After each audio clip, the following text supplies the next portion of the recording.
Who were some of the producers that you looked up to that helped form your style and your sound? Um, of course, Quincy. Well, Quincy have been like not just that, but he's been a mentor. And um, who else? Now Rogers. now Rogers, yes. I've always been a fan of, his sound.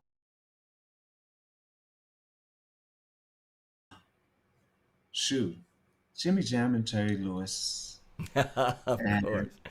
Babyface in L.A. Yes, sir. And then Michael called me to work with him. I said, "Dang, maybe I'll get to be with them, and we all can work together." Right? I've always just been on this team, team thing. I'm a team player, man. That's why I've never been solo. I've always wanted to be, with a team.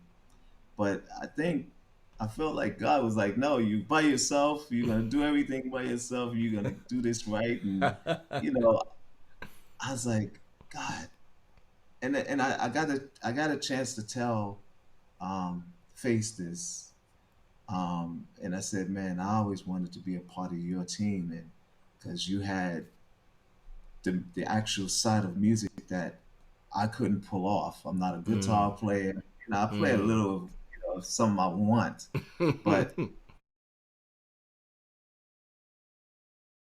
that I got the drums, I got the sounds, and then it's so crazy. We end up at verses together, and I got a chance to tell him.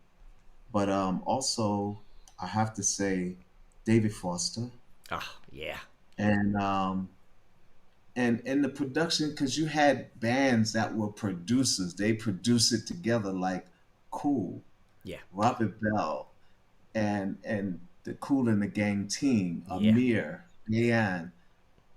Amir Bell and Royal Bayan, who Mm. basically is the guy who took me to all the sessions. I met Wow. in Tume, and that was Royal Bayan who took me there. I Mm. met Chief. I met Patrick Adams, who did, he's like the remix king. That's Yeah. how I wanted to be a remixer, and I started Wow. doing remixes. It's because of Patrick Adams. When he did Somebody Else's Guy,